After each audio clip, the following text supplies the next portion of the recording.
Olá, amigas e amigos, eu sou Daniel Lousada, livreiro e editor da Leonardo da Vinci, e este é o Subsolo. Chegamos ao 15º episódio do Subsolo, este podcast que iniciou há quase 7 meses atrás. 7 meses, maio, né? Maio foi o nosso primeiro episódio com o Gessé Souza.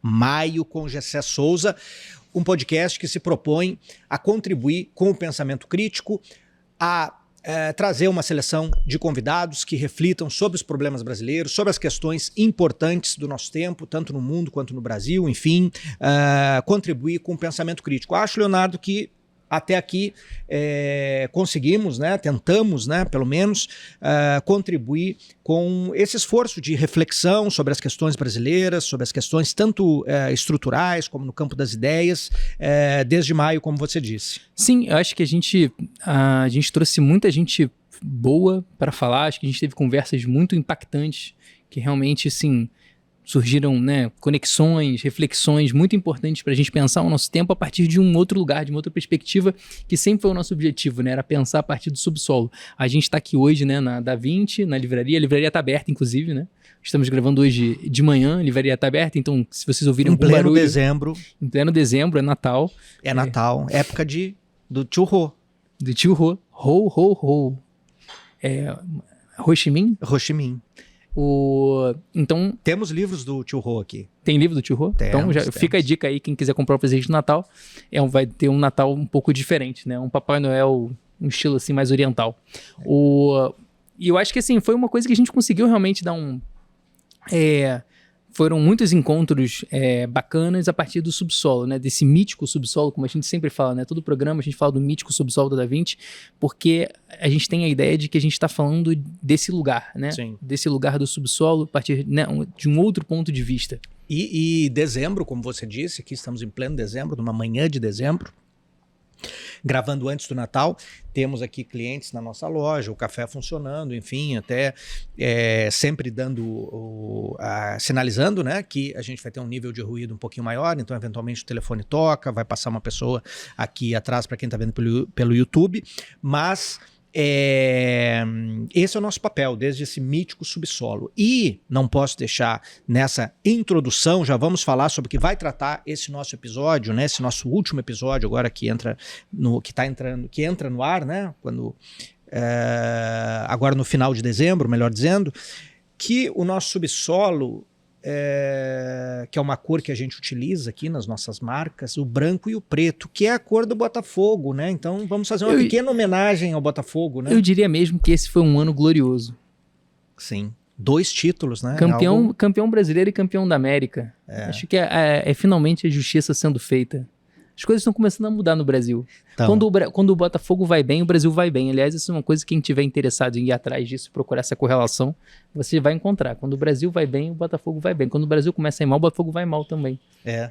Entendeu? Até assim, dizem, né? Dizem que eu não tenho nada a ver com isso, né? Dizem que existe essa correlação. Você tem uma opinião imparcial. Eu tô 100% imparcial. Claro. Mas muito bem, neste ano nós tivemos aqui uma seleção de convidados muito rica e muito diversa, né? Como nós falamos, o objetivo é trazer os problemas brasileiros, sobretudo as questões do nosso tempo, e tivemos aí então 14 convidados, dentre os quais me incluo, aliás, porque esse ano nós fizemos um episódio, se não estou enganado, episódio 9, em que eu e o Leonardo conversamos. O Leonardo me entrevistou por conta dos 72 anos desta livraria, deste mítico subsolo, que na verdade no subsolo temos 68 anos, mas 72 anos a Da Vinci, já existia há 4 anos na Presidente Vargas. Mas tivemos uma seleção de convidados bastante rica e o que nós pensamos para esse episódio do subsolo? Na verdade, relembrar e tentar condensar e relacionar alguns episódios bastante simbólicos que tratam desses problemas e que, na verdade, traduzem, né, o objetivo, né, da feitura deste podcast, né, que é colocar, de fato, as grandes questões brasileiras, as grandes questões estruturais, enfim, do nosso país, para ajudar, modestamente, enfim, na reflexão e no pensamento crítico. Nós tivemos aqui, como eu disse, então, 14 convidados, né? Nós vamos nos deter em algumas conversas, em alguns temas, né, que abordaram esses convidados, mas É importante lembrar que todos os episódios estão disponíveis na íntegra, né? Nós temos eu não sei quantas horas de gravação, mas assim, muitas horas, né? Então é muito mais rico que isso, né? Completo, enfim, nós selecionamos alguns temas, inclusive para relacionar um convidado com outro, e alguns episódios que nós não vamos nos deter aqui, mas eu gostaria de citar de antemão convidados que têm excelentes entrevistas aqui, que nós disponibilizamos na íntegra também com cortes, que foram a Fabiana Alvim, nossa grande amiga, falando sobre a relação do esporte com a política, o Alisson Mascaro falando sobretudo sobre o seu livro, Sociologia do Brasil, que foi lançado, o seu último livro lançado, sobre a interpretação do Brasil e sobretudo sobre a interpretação marxista, né, da realidade brasileira. Tivemos também o Marcelo Godoy, que lançou um livro extraordinário chamado Cachorros. Foi uma ótima entrevista, uma história... Uma discussão muito interessante sobre a ditadura brasileira, a esquerda brasileira na ditadura, enfim, e uma história incrível, né? Uma história de vida, enfim, de coisas que, assim, parece um filme, né? Ele vai contando na entrevista e você, às vezes eu fiquei pensando, meu Deus, isso é real, né? Isso aconteceu de verdade, e o que ajuda a gente a pensar muito também sobre o nosso tempo, né? É um livro sobre o passado, mas que é um passado da ditadura, da ação dos militares no período ditatorial e também no período democrático, que eu acho que diz muito, né, sobre o nosso tempo presente, muito reveladora. Sim, sem dúvida. Tivemos também o Glauber Braga, deputado federal, que sofre um processo de cassação, né, um processo no Conselho de Ética da Câmara, falando sobre a articulação, enfim, de Arthur Lira e enfim, o que acontece hoje no Congresso brasileiro, né, na Câmara dos Deputados especificamente. E também o Samuel Brown, que foi o nosso último entrevistado, né, o podcast que foi lançado há pouco, falando sobre o genocídio palestino, né, sobre as origens, sobre, enfim, as justificativas também, sobre a operação ideológica existente para justificar, né, o genocídio palestino, essa violência que é filmada aí 24 horas por dia na Palestina. Mas vamos aos nossos convidados, então. Vamos começar. E a essa espécie de síntese do que foi o subsolo e do que aponta, Leonardo, para 2025. Eu acho assim, acho que a gente começar não tem muito, acho que é difícil a gente começar sem falar sobre a crise brasileira, e aí a gente vai falar de crise brasileira numa perspectiva muito mais ampla, né?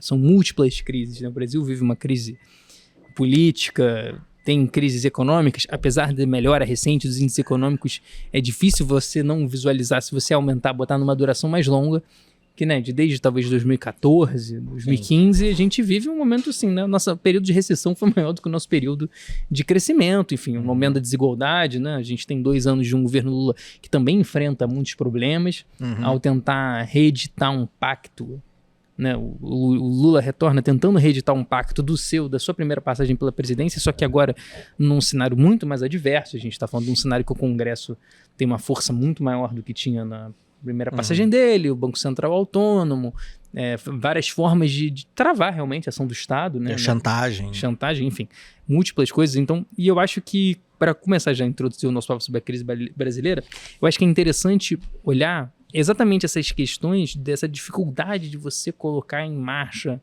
um projeto, não vou nem dizer popular, porque eu acho que já seria muito ousado, assim, mas um projeto minimamente inclusivo no Brasil, né? É muito difícil, parece que há uma resistência muito grande a isso, e eu vou retornar ao Gessé, porque eu acho que ele mostrava isso, né? Quando na conversa que a gente teve, ele mostrou como essa dificuldade para ter um projeto inclusivo de Brasil é uma coisa que sempre, né, foi bloqueado pela elite, né? Sempre tem as elites têm muitas restrições e fazem muitas travas a um projeto desse tipo.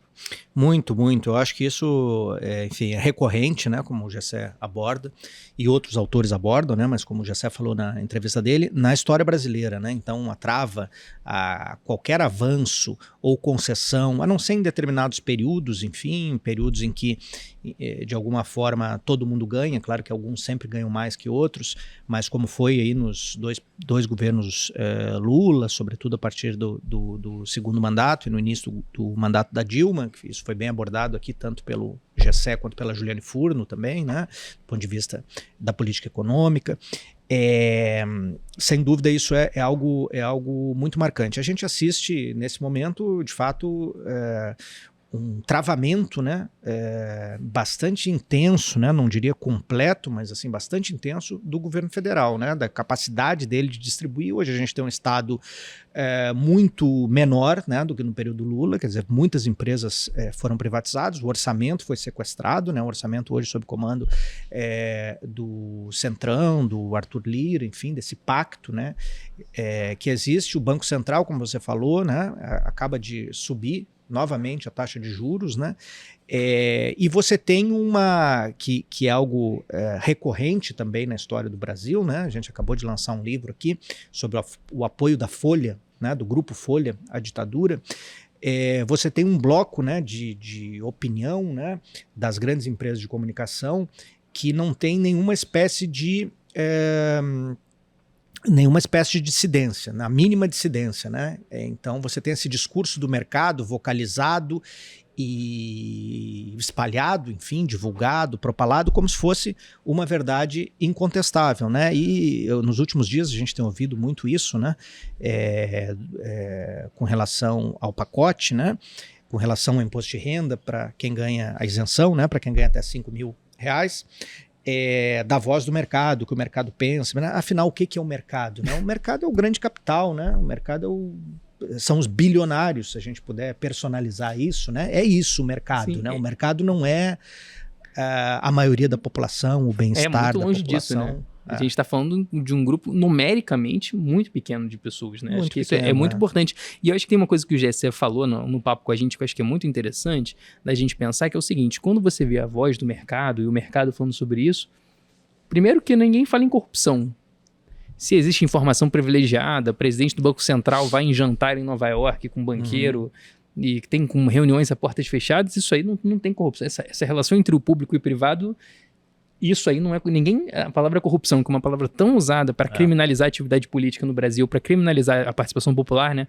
Pontuações do Gessé, né, na conversa que ele teve, ele bateu muito nisso, de como é que o discurso sobre a corrupção sempre foi instrumentalizado para criminalizar qualquer forma de participação popular. Sim. Do poder, né, de democratização real do poder, e ao mesmo tempo se fala muito em patrimonialismo, né, que ele faz uma crítica eu gosto que o Gessé fala assim, uma bobagem monumental do patrimonialismo, que é exatamente essa coisa da relação entre o público e privado, essa mistura. Bom, o que é mais mistura entre público e privado do que um presidente do Banco Central? Que ele é autônomo em relação às instituições democráticas, tendo em vista que ele ganha um mandato, muda o governo, ele continua lá, assim, é uma coisa meio... Né, o país decidiu ir numa outra direção, mas o presidente do Banco Central continua o mesmo, né, uma coisa um pouco estranha, assim, do meu ponto de vista. Essa utilização, né, desses termos, aí você tem o tema da corrupção, né, que é, como você disse, sempre operacionalizado na história, enfim, no mundo todo, mas especialmente no Brasil, a gente tem, assim, eventos bastante simbólicos nesse sentido, mas termos como populismo, saltando um pouco, inclusive tema do nosso último episódio, terrorismo, né? Eles são operacionalizados contra os inimigos, né? Se a gente pode dizer assim, ou seja, eles são utilizados de uma forma política e para defesa de interesses econômicos bastante concretos, né? Interesses materiais, conforme a circunstância. Então, o tema da corrupção, sem dúvida, é sempre para atacar a soberania popular, assim como os líderes populares também são, ou medidas populares são classificados como populistas. Isso a gente pode ver tanto na teoria, e o Gessé, acho que, enfim, a obra dele simboliza muito isso, ele faz essa crítica aí, sobretudo a grande matriz, né, teórica brasileira, né, e a teoria que se espraiou e se validou se espraiou para o senso comum, né, então a crítica dele vai sobretudo sobre o Sérgio Buarque de Holanda, né, e esses conceitos que se universalizaram no senso comum, Raimundo Fauro, etc. Mas isso de fato justifica e se materializa no que a gente vê também no senso comum, no que a gente vê na grande imprensa. Então a gente pode agora acessar, sei lá, o UOL ou ver a Globo News, e isso vai estar muito materializado, né? Então quando você fala, por exemplo, da isenção,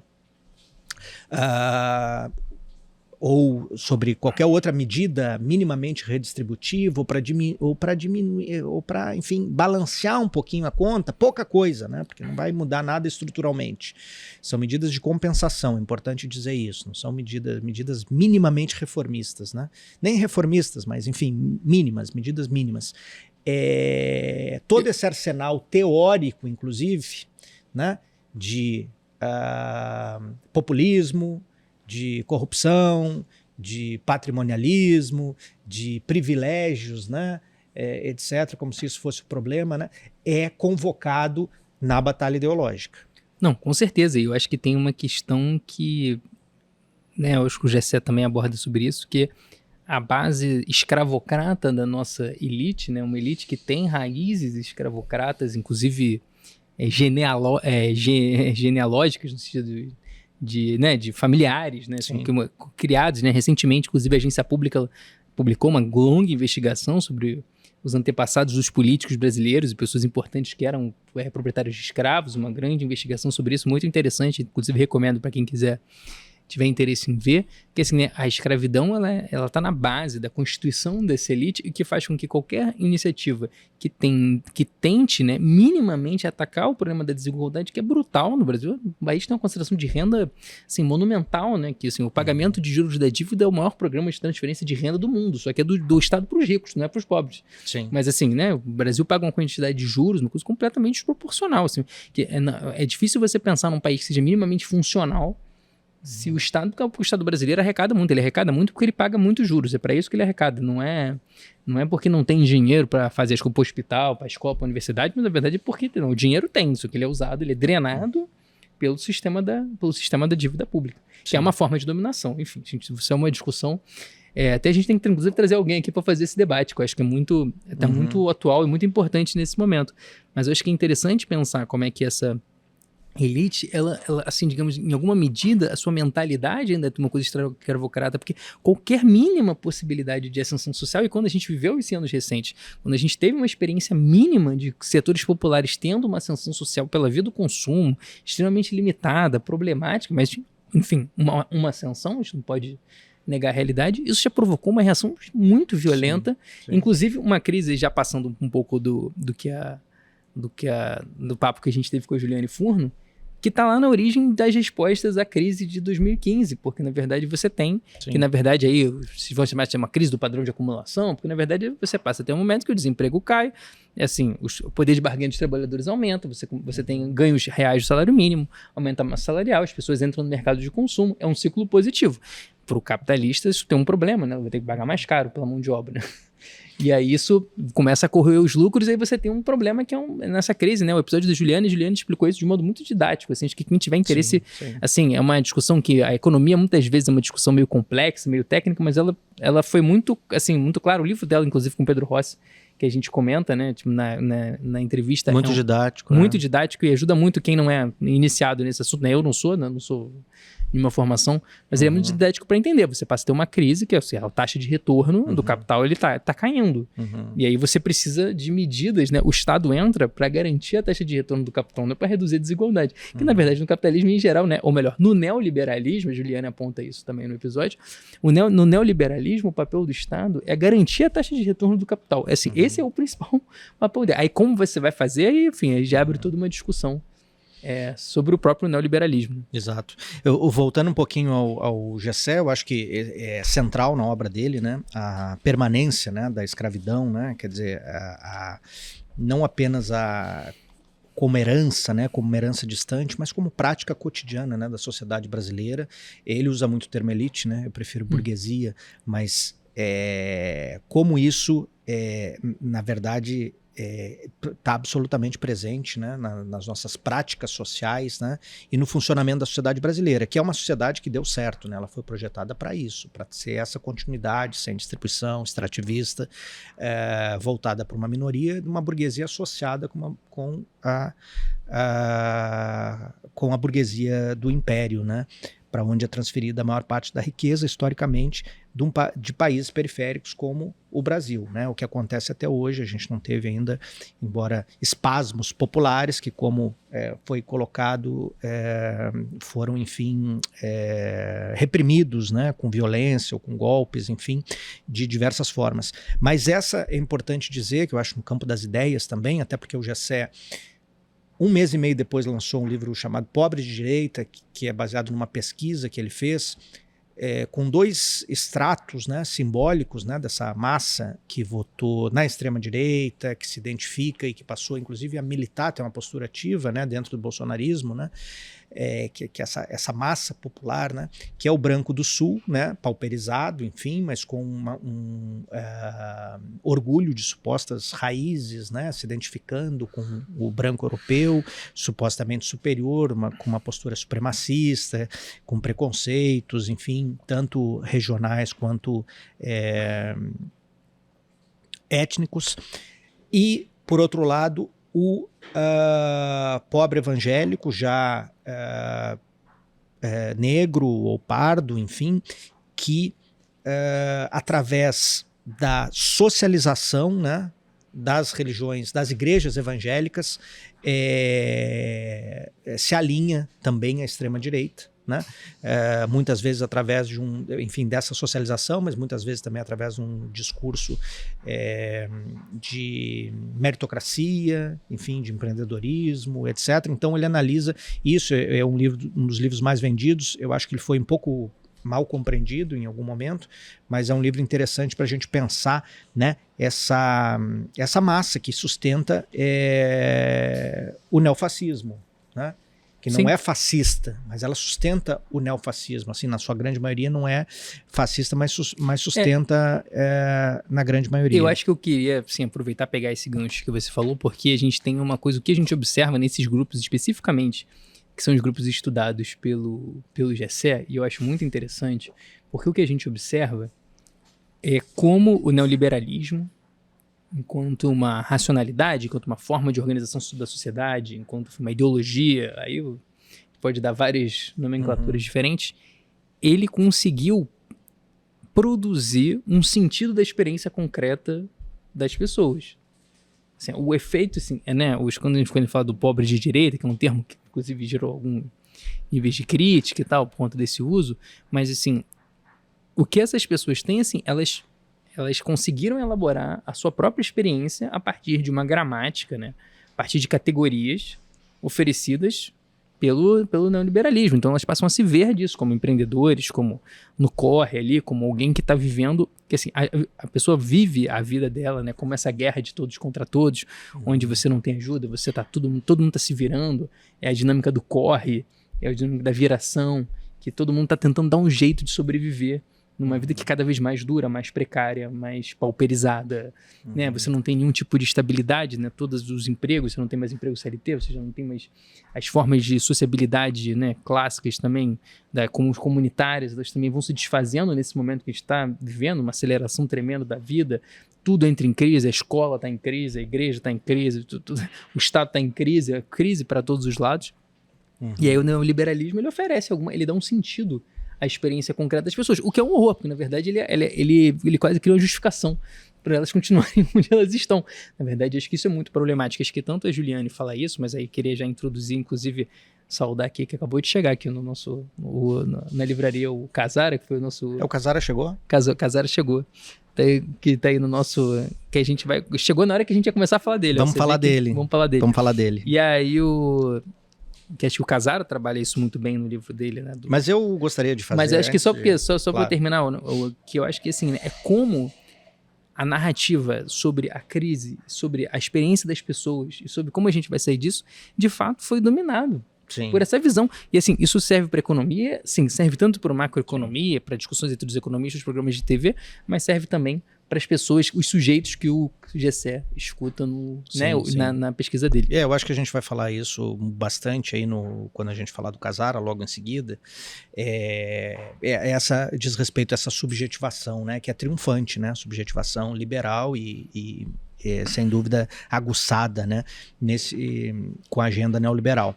Mas a Juliane resgata um termo né? Assim como outros autores, mas nós tivemos o privilégio, inclusive, de lançar um livro em 2022 dela sobre isso, que é o imperialismo, né? Que, assim como outros termos, né? Não deixaram de existir, né? Assim como outros conceitos não deixaram de se refletir na realidade, mas por operação ideológica passaram a ser taxados, né, de ultrapassados, né? O que não corresponde de fato a nem a necessidade de compreensão dos fenômenos que nós vivemos e nem a realidade objetiva, se pode dizer assim. Então, o país, né, países como o Brasil, submetidos ao imperialismo, né, submetidos com uma economia periférica, dependente, né, sem um projeto de desenvolvimento autônomo, né, a conta disso vem sendo cobrada sucessivamente. A gente vê o Brasil num processo, né, nos últimos anos, enfim, já numa duração um pouco mais longa, mas nos últimos anos isso ficou bastante claro, né? Se por um lado a gente tem a diminuição do Estado, a gente também tem um processo de desindustrialização, né, na contracorrente de países que têm projetos autônomos, né, que vêm se desenvolvendo, crescendo a taxas muito grandes, enfim, desenvolvendo a sua indústria, achando um lugar no mundo, e o Brasil, pelo contrário, incrementando, né, aquilo que alguns defendem como a sua vocação, que é ser uma grande fazenda, né, exportadora, enfim, nessa divisão internacional. Mas o que a gente vê é o imperialismo operando tanto no nível político quanto no nível econômico, né? O Brasil é um grande mercado, tem uma grande população, riquezas extraordinárias, mas o seu desenvolvimento é continuamente travado, né? Por conta desse modelo de desenvolvimento, que é um modelo de desenvolvimento absolutamente limitante, que mantém o Brasil refém, né? E na área de influência, né? Sobretudo dos Estados Unidos, né? Mas enfim, sem capacidade, com uma capacidade, melhor dizendo, limitada, embora haja desejo de governos, né? Em alguns momentos, como o governo Lula, Dilma, de reposicionar o Brasil, mas o poder de barganha acaba sendo sempre contido, diminuído. Então acho que é muito importante o resgate desse conceito, da gente voltar a falar nisso. O livro da Juliane é uma das iniciativas, não apenas mostrar, né, a teorização desse conceito, esse conceito no passado, mas o que é o imperialismo hoje? Como é que acontece a transferência de riqueza, a dominação de uma potência sobre as economias periféricas. Um ponto que eu acho importante falar, né, desse conceito de imperialismo da Juliane, que assim, né, não é porque o conceito deixou de ser usado que as coisas deixaram de existir, né? As pessoas simplesmente pararam de falar de um fenômeno, mas o fenômeno continua aí mais forte do que nunca. Você mesmo citou a questão palestina, que tá totalmente, que não é difícil, você não vai entender sem entender o contexto, né, o conceito de imperialismo que acontece ali, tem, assim, é totalmente atravessado hoje e no passado. Na hoje verdade, no passado, existe o conflito por conta do imperialismo. Exatamente. Do imperialismo, e eu acho que é interessante também fazer uma conexão, que quando a gente também fala de neoliberalismo, isso também está associado a um conceito de imperialismo, porque isso tem a ver com um processo de globalização do capital. Assim, são processos do capital que eles não são nacionais, assim, eles são necessariamente globais e totalizantes e abarcam, assim, é a forma em que o capitalismo, né, digamos assim, a sociedade neoliberal, né, que o Casara vai trabalhar no livro dele, né, da construção do idiota? A construção do idiota. A construção do idiota, lançado pela Da 20 Livros, inclusive. É o nosso livro mais vendido. Livro mais vendido? Best-seller. Best-seller. Ele é uma estrela. Cadê ele? Agora já tá de costas. Ele trata isso muito bem, que a sociedade neoliberal, ela é uma resposta na organização social a esse estágio do capitalismo que a gente está vivendo. Sim. Você não vai... Assim, as pessoas pararam de discutir, porque, né, caiu o muro de Berlim, né, o fim da história, aquele papo furado todo.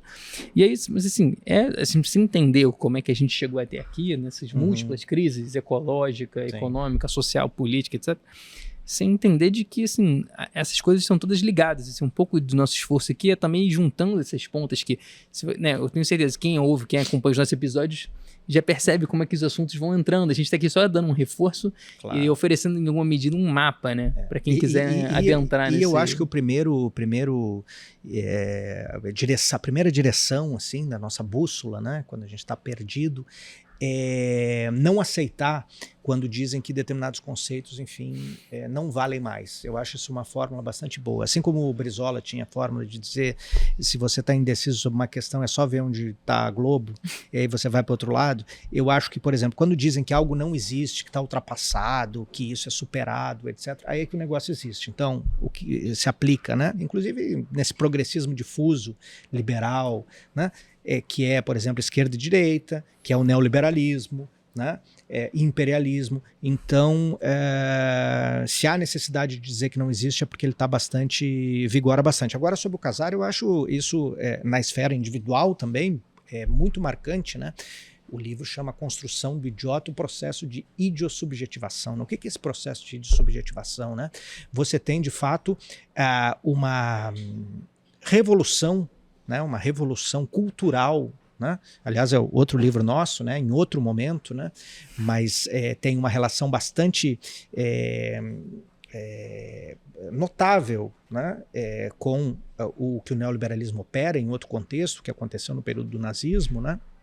Tem intersecções assim, muito importantes, inclusive isso acho que é ainda mais patente no Livres para Obedecer, que é o outro livro do autor do Revolução Cultural Nazista, que nós lançamos.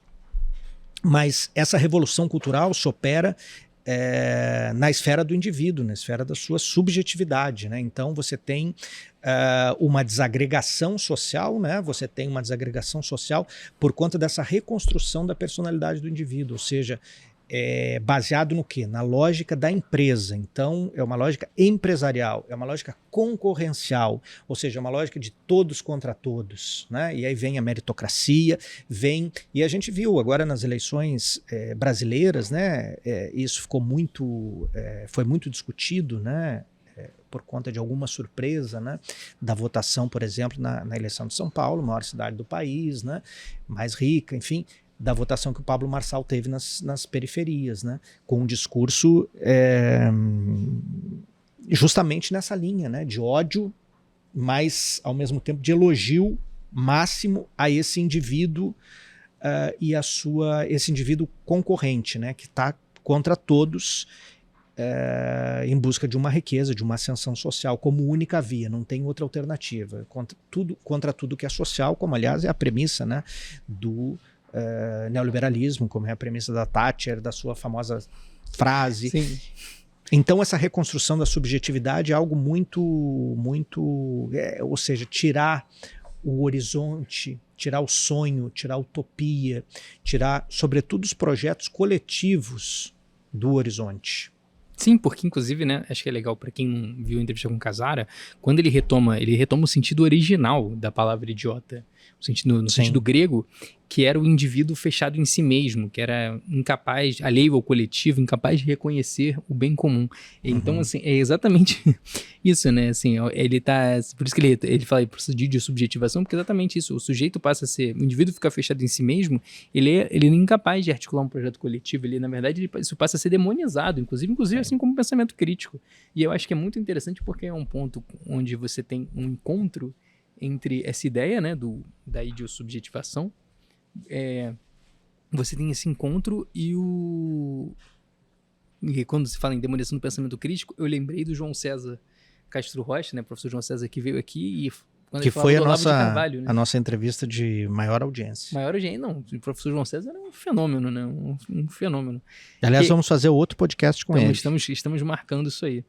Que é quando ele vai falar do Olavo de Carvalho, que talvez poucas pessoas tenham representado tão bem essa ideia de demonização do pensamento crítico, né? Já que o Olavo foi um responsável, assim, um grande difusor da ideia de guerra cultural no Brasil, como instrumento da conquista do poder, e foi um ideólogo da extrema-direita brasileira, sustentou, ofereceu toda uma visão de mundo, articulou autores, introduziu, o João César fala isso muito bem nos trabalhos dele, introduziu autores conservadores no Brasil, deu um verniz, né, uma base teórica que, por mais que você faça críticas e seja frágil e não se sustente, ela, na verdade, assim, ele ofereceu aquilo que o João César, no trabalho dele, chama de, né, o Olavo tem um sistema de crenças, né, que é fechado em si mesmo, na verdade. Então, na medida que ele se conecta, né, ele é autorreferente. Então, na verdade, uma vez que a pessoa adere àquele sistema de crenças, ela não precisa ser assim, as coisas fazem sentido porque é um circuito fechado, né? Inclusive se torna impermeável a qualquer tipo de crítica.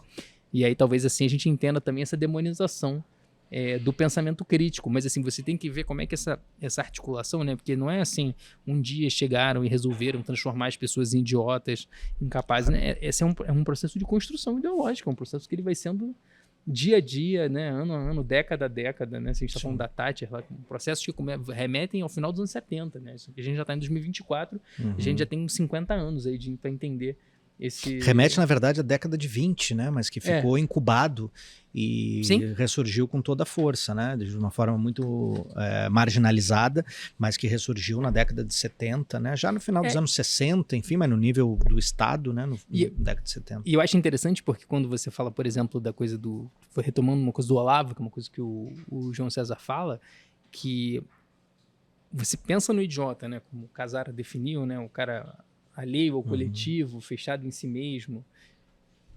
A lógica da refutação, que é como ele chama, digamos, a coisa a habilidade, né, retórica do Olavo, né, que tem como objetivo impedir qualquer diálogo. Porque, na verdade, ele ensinava isso nos cursos dele, uma estratégia discursiva que servia para desqualificar o interlocutor e inviabilizar o debate, né, o diálogo. É isso, assim, na verdade, se você pega a escola do Olavo, era muito baseado nisso, né, tipo, seria impedir o debate, impedir o diálogo.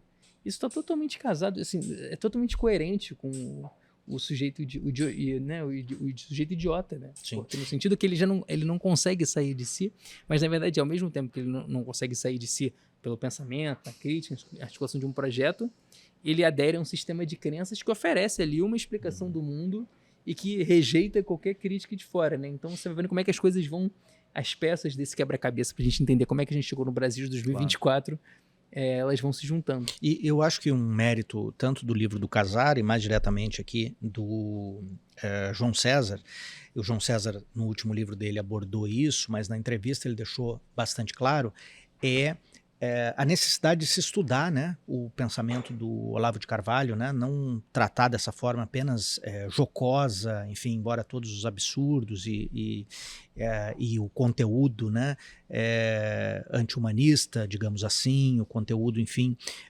intolerante e irracional, né, em alguns momentos, mas estudar esse pensamento, estudar o pensamento dos discípulos dele, por conta da sua influência concreta, real, que é uma influência muito séria, né? Então nós vemos aí, de fato, ele trouxe autores, né, inclusive com movimento no mercado editorial, mas influenciou e formou através dos cursos dele, enfim, e da disseminação através das pessoas que fizeram esses cursos, sobretudo aí pela internet, pelo YouTube, etc., uma geração de extrema-direita muito sólida, né? Nós temos aí uma série de subprodutos hoje com grande impacto, né? Você tem algo muito sério, que inclusive tem estudo já sobre isso, é um tema que a gente vai abordar no Subsolo no ano que vem, que é o Brasil Paralelo, né? O Brasil Paralelo é uma organização muito perigosa, que vem fazendo um trabalho tanto nas escolas, né? Financiado, altamente financiado, que vem embarcando seu conteúdo em plataformas de TV a cabo, que vem fazendo um trabalho nas periferias, enfim, um trabalho de fato de revisionista, né, da história do Brasil, né, no pior sentido, né? E também essa formação, né, essa cultura casando com uma determinada tradição autoritária e uma tradição crítica, né, ao processo que se desenrolou na redemocratização do Brasil, essa influência também se faz ver muito claramente nas Forças Armadas brasileiras, né? Então a gente viu, né, quer dizer, agora, né, por conta da emergência, né, se restava alguma ilusão, né, do que é o pensamento das Forças Armadas, né? Um pensamento essencialmente golpista, é um pensamento que evoca, né, como a sua base teórica a ideia de que existe um marxismo cultural, e aí surge, enfim, sempre o Antônio Gramsci nos discursos, tem um viés conspiracionista, né, de que se vive essa guerra cultural e que o inimigo precisa ser eliminado, né, e claro que isso vem no contexto, enfim, na releitura, né, do que foi o golpe de 64, do que foi a ditadura militar, a tortura, etc, etc. Inclusive, então, assim, é uma influência brutal desse pensamento. Inclusive, é a leitura que eles fazem para é a chave de leitura deles do processo de redemocratização. Sim. Na verdade, sim. Eu acho que isso é uma coisa muito importante, né? O João César fala muito do Orville, né? Que é uma teoria conspiratória, que é uma espécie de matriz ideológica produzida ali nos estertores da ditadura, já no projeto de democracia, o governo Sarney, né? A gente está falando já dos anos 80. Resposta ao Brasil Nunca Mais. É uma resposta, né? Ao Brasil Nunca Mais. E é muito interessante como essa corrente, né? Essa visão, que é a visão com que eles pretendem, é a visão que eles produzem do passado para eles prepararem uma visão para o futuro, né? Eles produzem essa interpretação do passado, mirando um futuro já democrático, onde, na fantasia deles, a esquerda ia assumir o poder não mais pela luta armada, os comunistas, esquerda não, né? Os comunistas, mas ocupando as instituições e a cultura e a educação, e tudo isso que você vê em linhas de continuidade, né? O Olavo é interessante porque, se você olhar a trajetória do Olavo, o Olavo corre em paralelo o João César fala isso na conversa, a essa linha de pensamento militar, né? Até porque entre os militares você tem o Sérgio Avelar Coutinho, que é um general que publica pela Biblioteca do Exército, desde os anos 90, falando de gramscianismo, de tudo isso, assim, Gramsci, ele tá, um general que está escrevendo sobre isso, o Olavo ele vem em paralelo, mas eles se encontram, né? Inclusive no livro do João César, Em Determinado Momento, ele narra o momento em que o Olavo conta no podcast que ele tinha que ele recebeu o livro do Orville da família Bolsonaro. Assim, a família Bolsonaro é o elo mesmo, gente, não é assim, é um elo real, assim, o elo factual entre as coisas, quando esses dois pensamentos da direita se encontram, e aí tem alguma espécie de amálgama ali que vai dar no bolsonarismo e nessa formação que envolve o Brasil Paralelo, envolve todo, assim, vários grupos, né, que não é um mesmo grupo, são vários grupos distintos, mas com uma influência cada vez maior, uma influência imensa, né, sobre as coisas que acontecem, até porque, aí retomando uma questão que está lá no Casara, que acho que passa pelo João César e acho que também joga para frente quando a gente vai falar de religião, que é assim, o medo e a paranoia são coisas, a sociedade neoliberal é totalmente atravessada pelo medo, as pessoas estão morrendo de medo, claro, no caso do Brasil, uma violência tremenda, o medo de morrer é o primeiro deles, mais primordial, ser assaltado, levar um tiro na cabeça, e aí como você não pensa nada como coletivo, né, são todas as questões que são tratadas de modo individual, você vive com meio completamente paranoico, com isso gera uma interdição do pensamento, o Casara aborda isso no livro dele,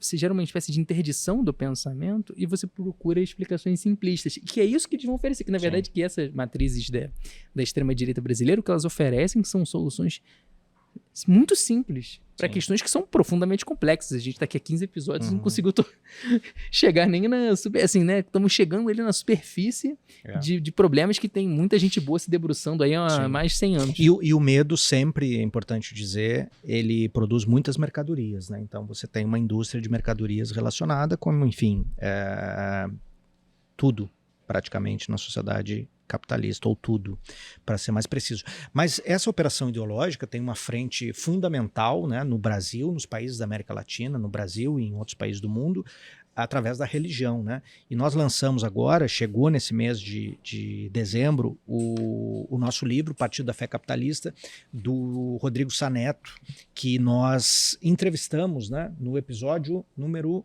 13 aqui do Subsolo. Se trata de um livro extraordinário, uma pesquisa ampla, né, sobre as origens, sobre a penetração das igrejas no Brasil, sobretudo das igrejas das denominações evangélicas.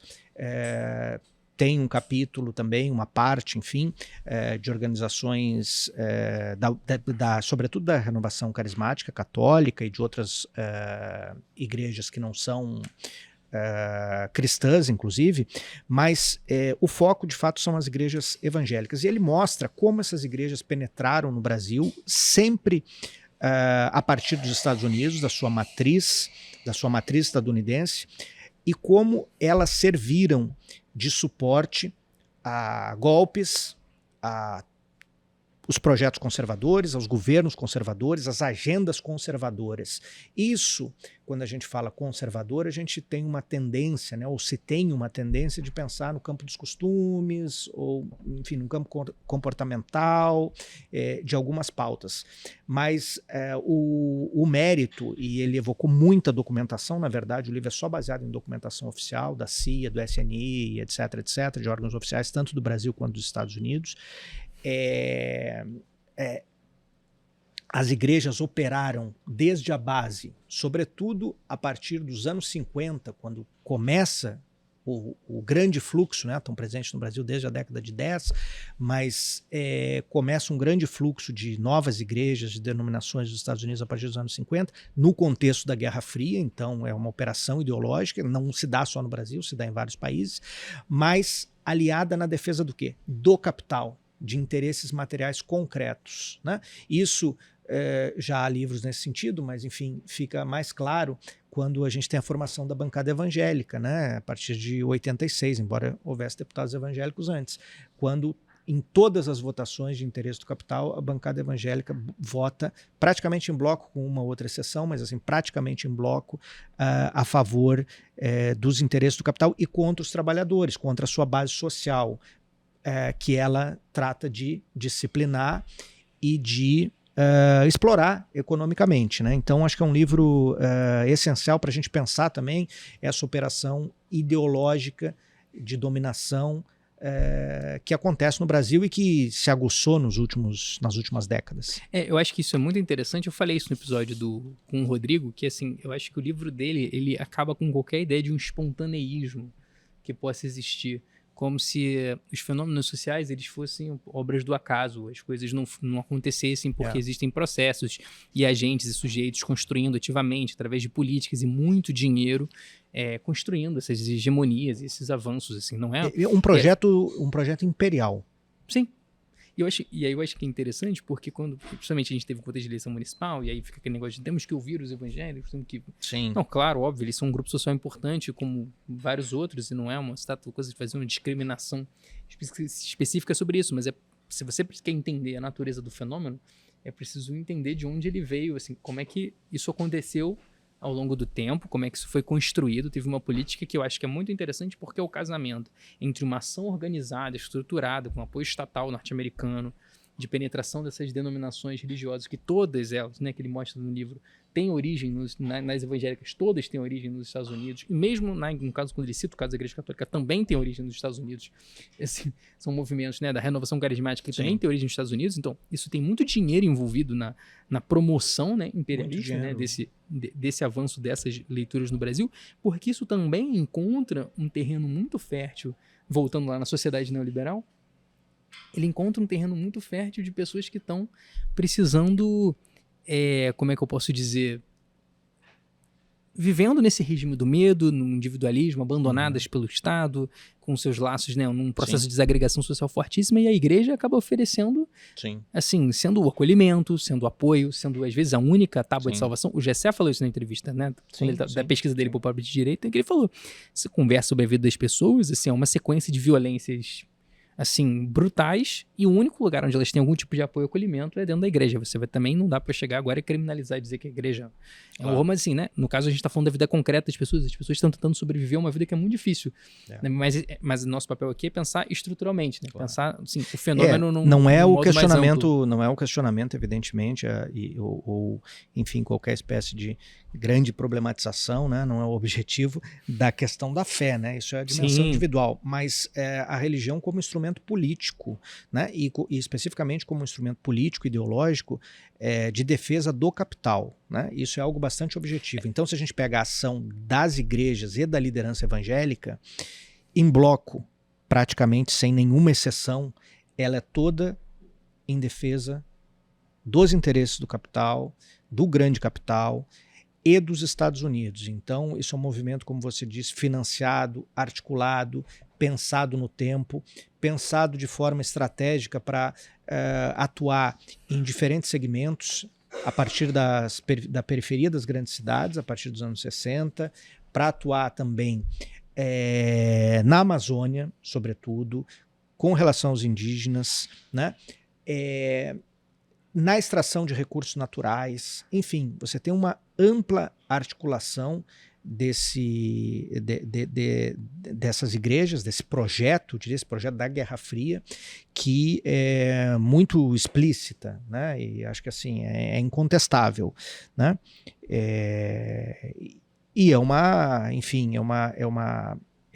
essa operação ideológica é muito efetiva. A gente tem visto isso, né? Como é o potencial, né? Como é que isso se articula e consegue influenciar eleições e decisões no Brasil. Se articula, inclusive, na forma de teologias que o Rodrigo tratou disso, né? Tanto a teologia da prosperidade, entendida na sua forma não da experiência de fé mística individual dos sujeitos, que não é disso que se trata, né? Mas ele fala, ele deixa isso muito claro, ele está estudando a igreja enquanto uma organização política, e a ação política da igreja, né? A igreja enquanto uma organização política, e a ação dela.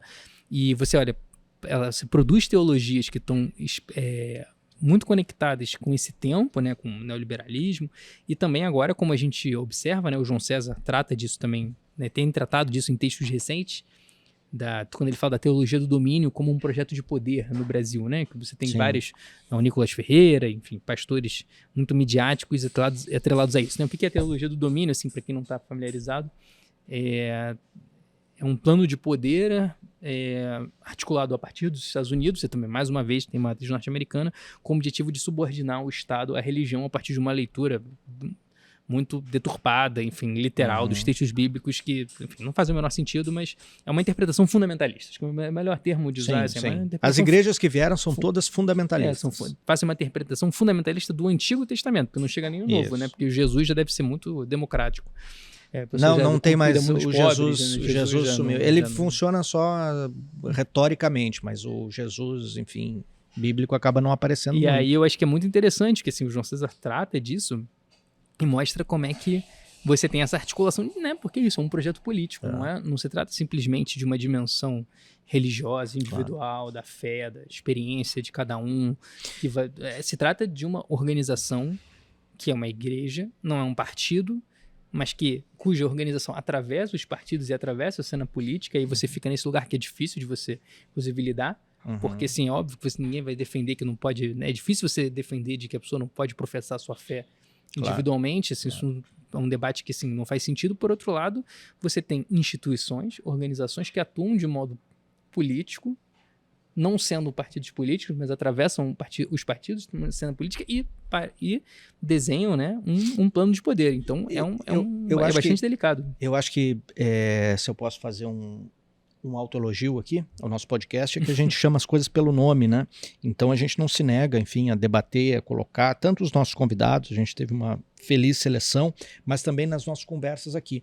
Eu acho importante destacar 2 pontos que nós destacamos na entrevista com o Rodrigo, né? E com o próprio João César. As igrejas que vieram para cá são as fundamentalistas, né? Porque você tem na gênese, né, do evangelicalismo estadunidense vertentes mais populares, inclusive com a inclusão de negros, né? Igrejas de negros, né? Evidentemente lutando contra a escravidão, contra a escravidão, naquele momento, não contra a escravidão, contra a segregação racial, muito mais integradas, igrejas de pobres, né? Ou seja, a vertente que veio para cá é uma vertente branca, né?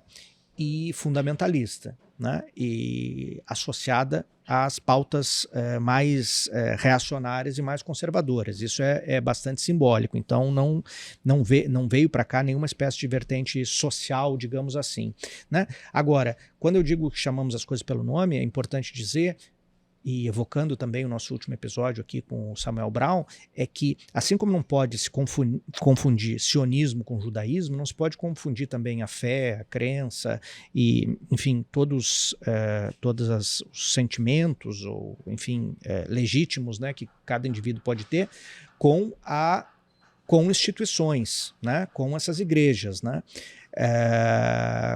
com essas igrejas, com esse projeto político, com esse projeto econômico de defesa, né, desses interesses e de exploração da fé popular, né?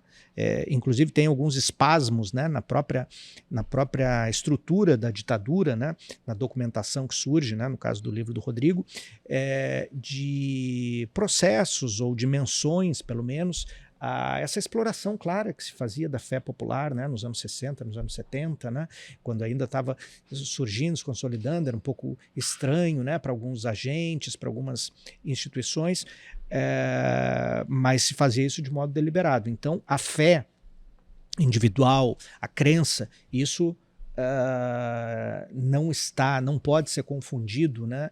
E não deve ser confundido, inclusive no discurso político, né? Nas demandas políticas, né? Na luta política, na luta social, com essa institucionalização com a ação política que é muito explícita e muito danosa à maioria da população, à sua base social. Sim, e eu acho que, assim, acho que um fechamento interessante, né, para esse tópico todo é porque o João César ele mostra como é que no Brasil esse projeto da teologia do domínio ele encontra, ele faz uma amálgama que num primeiro momento pode parecer um pouco estranho, mas depois você vai vendo que tem muitas afinidades mesmo com o militarismo e com a própria extrema-direita brasileira, porque e aí você fica esse amálgama que é Deus, pátria, família, e na verdade que tem ecos que tem suas origens no integralismo, porque na verdade vai ser isso, né? São coisas que têm suas raízes lá no integralismo, né? Na experiência brasileira do fascismo, assim, que tá ali, né? Que tem essa bagagem, um passado que ele retorna na forma como um repertório, né? Acho que é um assunto muito interessante. Tem um pesquisador, o Odilon, que pesquisa muito isso. A gente pode tentar chamar ele para algum episódio para gravar aqui com a gente sobre isso. Ele bebe nessa fonte, né? Ele tem um repertório que ele traz do passado, tem essa dimensão da guerra, que é uma guerra religiosa, uma guerra política, uma guerra cultural, é guerra em todos os sentidos, e é guerra porque a vida se transformou em guerra, né? E a batalha espiritual.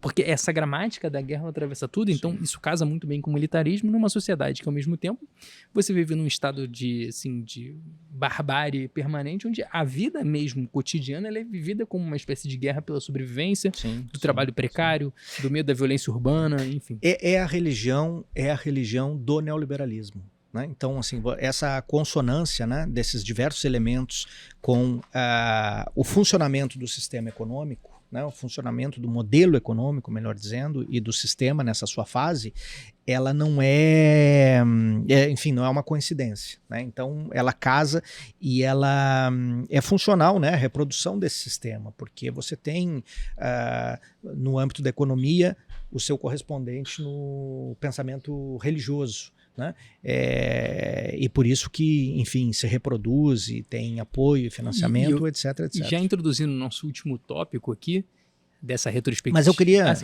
queria te perguntar uma coisa. Você é uma pessoa próspera?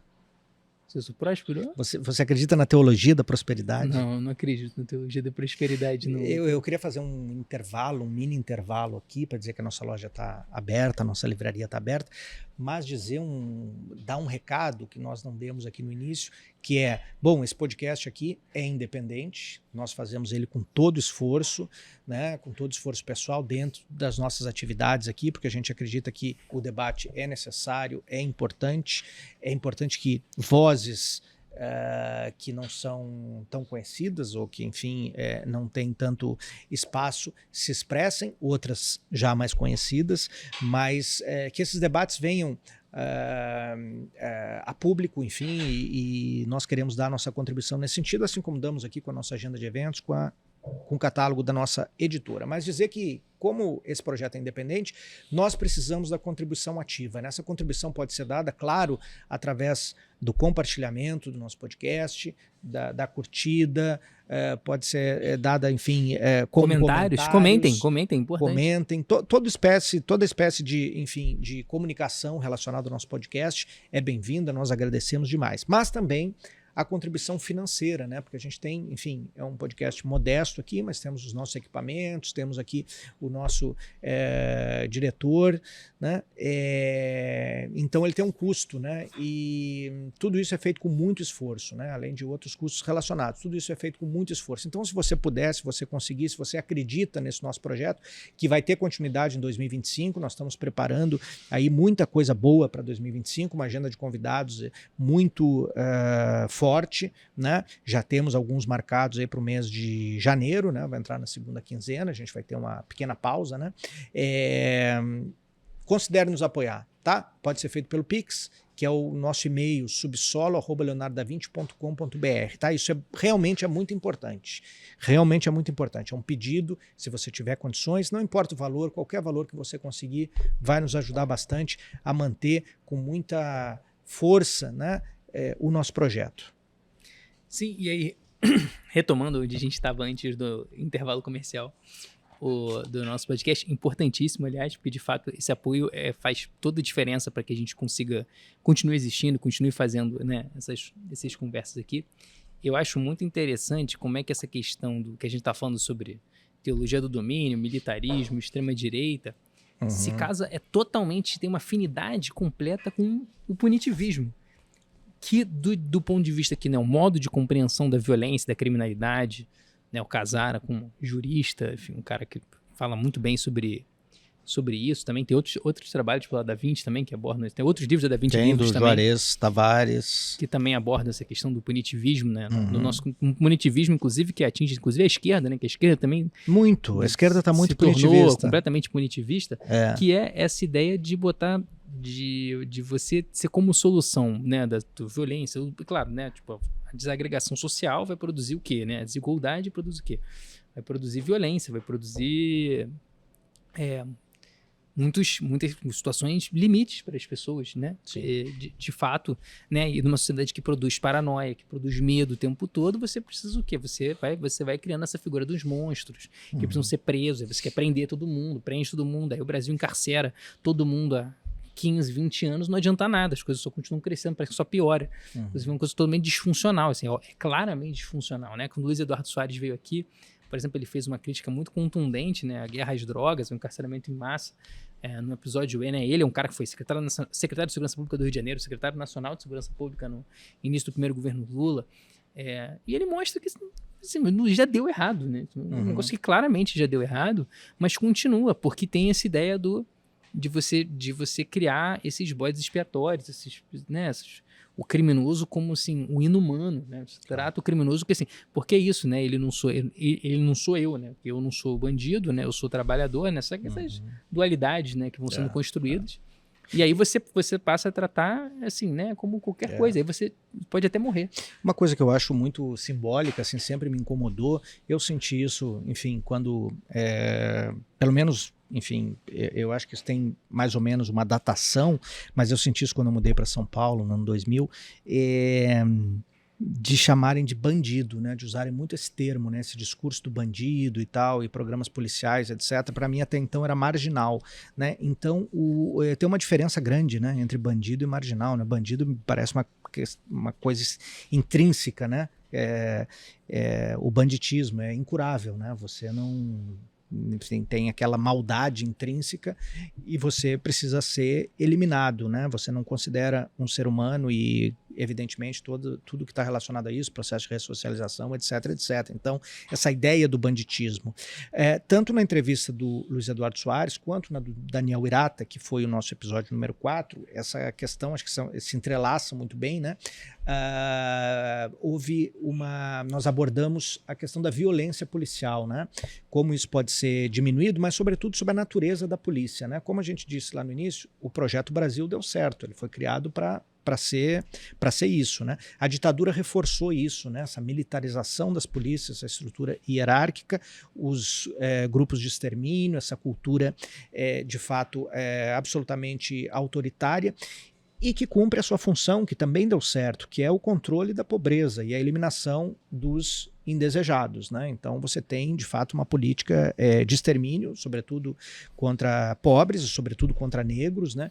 Que praticamente vem numa sequência sem muitas alterações, embora nós citamos aqui algumas iniciativas, né, no nível estatal, com o governo Brizola, enfim, com outras iniciativas, no próprio Luiz Eduardo, de reforma da polícia, etc., que tiveram limites bastante claros pela resistência corporativa, por essa autonomização das polícias que aconteceu e que acontece cada vez mais. Nós vivemos agora, nesse momento, o simbolismo, né, do que é a polícia de São Paulo, né, liberada para matar, para reprimir, para todos os atos de barbárie. Todo dia tem um novo sendo noticiado. Mas essa é uma questão que mostra, né, como esse modelo de polícia, no final das contas, me parece essa a conclusão da conversa que nós tivemos aqui, tanto com o Irata quanto com o Luiz Eduardo Soares, que as polícias, ao contrário do que se vende às vezes, né, eleitoralmente, é que as polícias, na verdade, não são reformáveis, né? Você precisa construir uma nova polícia, né? Uma polícia não militarizada, uma polícia sob controle do cidadão, sob controle da população, porque é paliativo, né? Você tem uma cultura autoritária, uma cultura de desrespeito aos direitos humanos, uma cultura de defesa exclusiva da propriedade, não de defesa do cidadão. Então, são reformas paliativas que têm uma resistência corporativa de antemão, então elas não avançam, né? E que se baseia também em outras premissas, né, que serve a outras premissas, né, que também se mostram absolutamente fracassadas, que são a guerra às drogas, que é algo absolutamente fracassado, que é algo que vem também dos Estados Unidos, né, que tem objetivos políticos, que gera mercadorias, que tem uma indústria de segurança relacionada, e sem falar do próprio mercado, né, dos mercados ilegais, que o Irata trabalhou muito bem, e essa outra questão que é o punitivismo, né, o encarceramento massa, que é outro fracasso, né? Se prende cada vez mais pessoas, né? Isso vem também dos Estados Unidos, sobretudo encarcerando a juventude negra, a população negra. É praticado no Brasil, mas os índices de violência continuam avançando. A gente tem as populações, sobretudo as populações periféricas das comunidades, das favelas, enfim, dos bairros populares oprimidas, né, às vezes entre duas opressões, opressão do tráfico, opressão das milícias, que é a presença do Estado também, é outro tema que o Irata falou. Eu acho que é muito interessante, acho que fazer uma amarração a partir do que você está falando, que né, quando você trata o criminoso como essa alteridade, né, como esse outro, que pode morrer, que pode ser jogado numa masmorra e não importa em que condições, pode ser preso indiscriminadamente, não tem processo legal, não tem nada. E aí você tem uma instituição que assume se encarrega desse serviço, né, que a sociedade não quer fazer, né, uma espécie de serviço sujo, e vai se autonomizando porque tem essa delegação da sociedade para fazer esse controle social da miséria, esse controle, né, militar da miséria, em alguma medida. É interessante você perceber que você tem isso por um lado e por outro lado você tem aquilo, aí você tem essa visão do poder paralelo, nesse discurso de que o tráfico é um poder paralelo, e o Irata traz que ele é muito crítico dessa visão e traz um ponto de vista diferente que é muito útil para a gente entender tudo isso que a gente está falando aqui, que é a ideia que ele chama de poder convergente. Sim. Porque na verdade é isso, você tem a polícia que se autonomiza para fazer o controle social da miséria, ela se torna sócia dos traficantes, dos milicianos, a partir do momento que você tem uma convergência de poderes em uma série de mercados ilegais e atividades ilegais que você já não sabe mais quem é bandido, quem é polícia, já está tudo misturado, e isso passa a se entranhar na própria estrutura do Estado de modo muito preocupante, atingindo uma série de questões, inclusive questões fundiárias, que é o que a gente viu no caso do assassinato da Marielle, que agora eles foram julgados. Sim. Então, assim, eu acho que isso é uma coisa que é muito revelador de como é que a estrutura não é paralelo nada, esse é o Estado. Eu acho isso o Estado entranhado no crime, a gente não é possível mais separar essas coisas. Eu acho isso muito importante, a gente abordou esse tema aqui com o Luiz Eduardo também. Eu acho muito importante, tem implicações políticas muito importantes, inclusive na ação política da esquerda, né, que não consegue dar uma resposta para isso, porque está presa nessas armadilhas estou falando da esquerda, enfim, eleitoral, que está representada aí nas eleições, que dá respostas que são similares às da direita política, né, e há essa né, analisando só do ponto de vista eleitoral, bom, por que essas candidaturas fracassam, etc. Óbvio, porque o original é bem mais autêntico, né, do que você simular ser um xerife de esquerda, né? No dia a gente falou um pouco sobre isso. Por quê? Porque essa ideia que ele recupera tem um poder bastante importante. Quer dizer, não existe essa história de poder paralelo, né? De fato não existe. O Estado sempre está presente, né? A ausência do Estado, inclusive, é a sua presença, né? Ele está presente através da milícia, ou mesmo quando o tráfico domina determinadas comunidades, porque a gente sabe que o arrego é uma instituição brasileira e especialmente carioca. Ele está presente nessa disciplina daquelas comunidades que vivem oprimidas, né? Seja por quem for.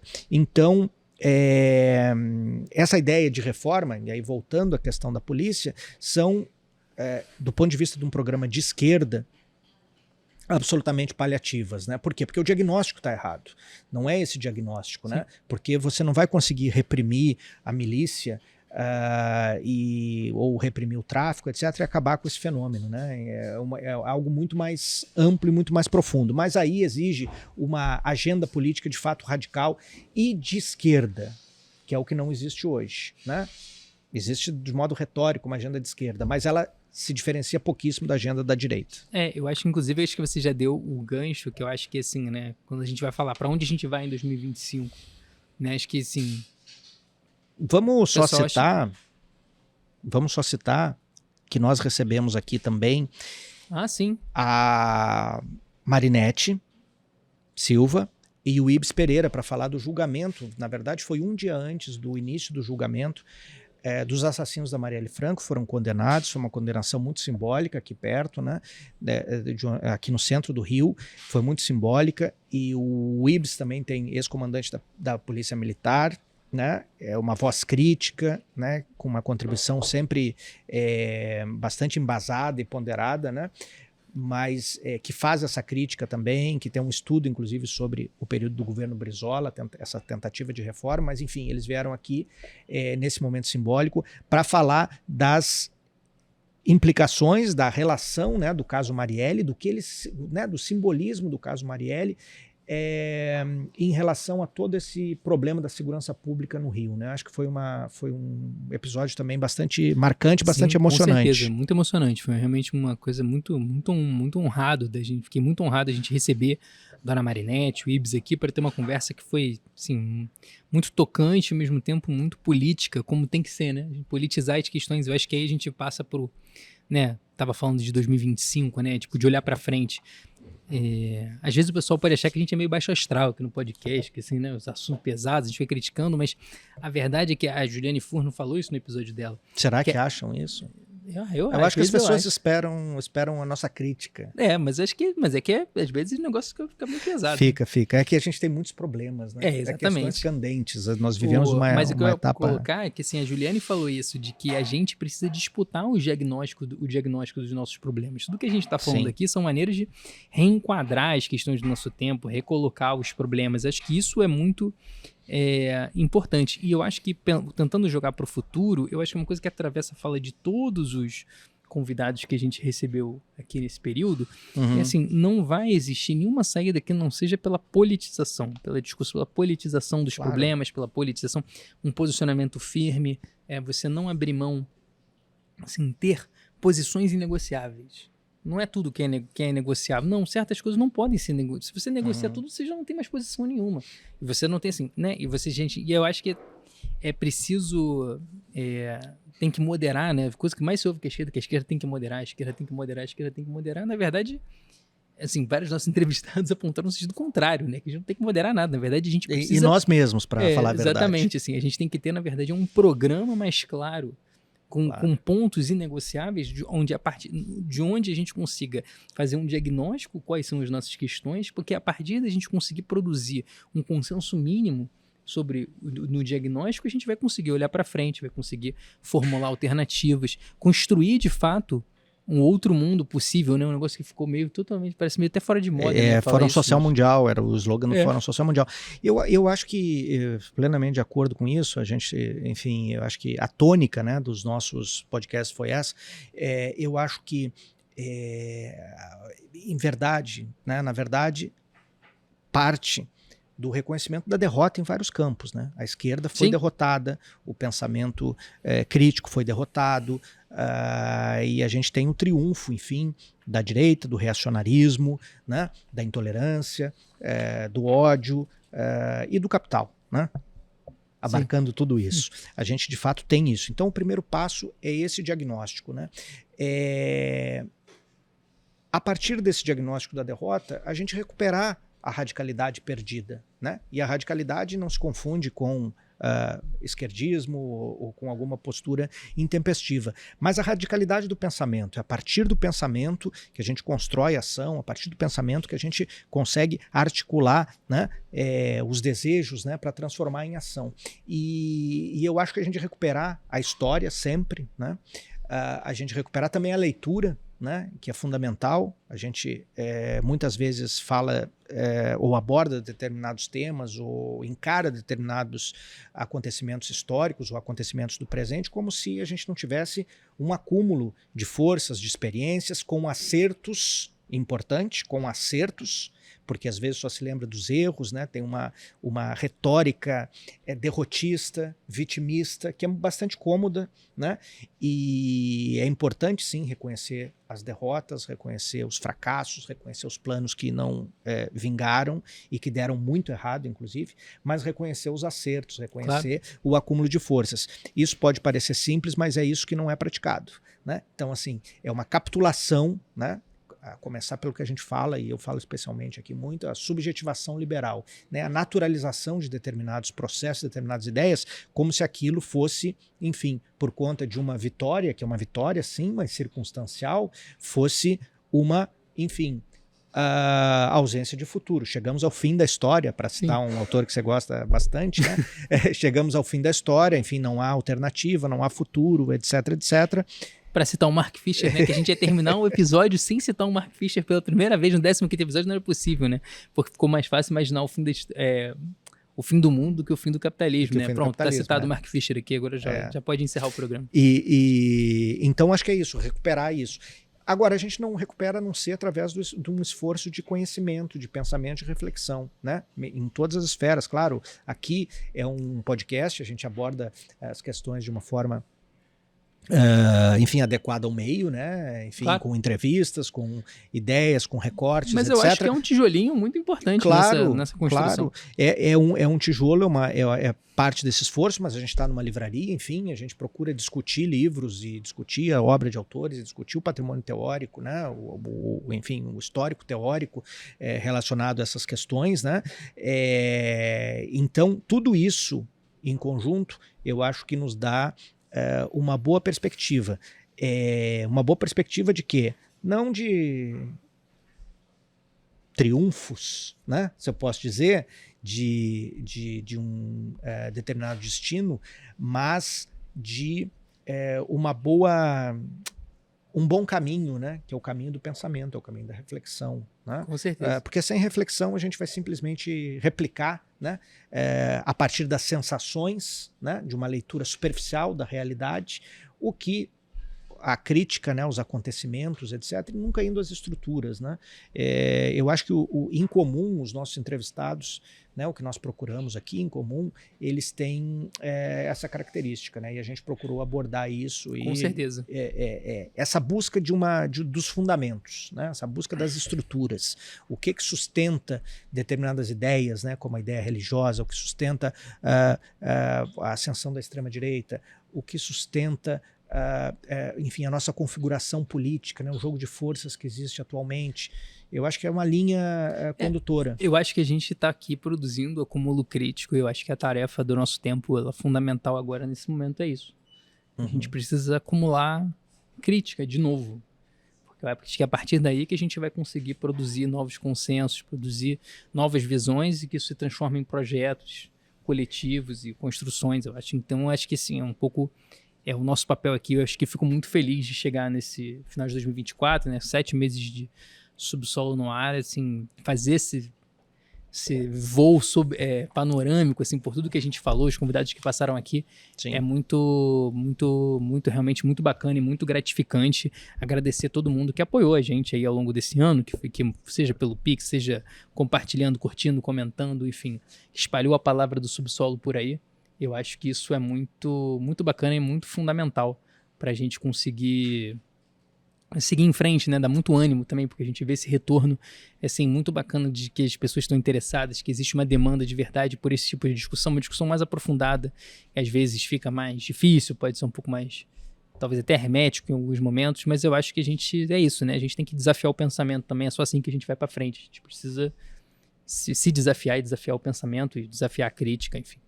Eu acho que é assim que a gente vai conseguir avançar. Sem dúvida, sem dúvida. E quero aproveitar agora, nesse último dia, nesse último podcast do ano, melhor dizendo, para agradecer algumas pessoas aqui que contribuíram financeiramente, né? Já há algum tempo, alguns mais recentes, outros há algum tempo.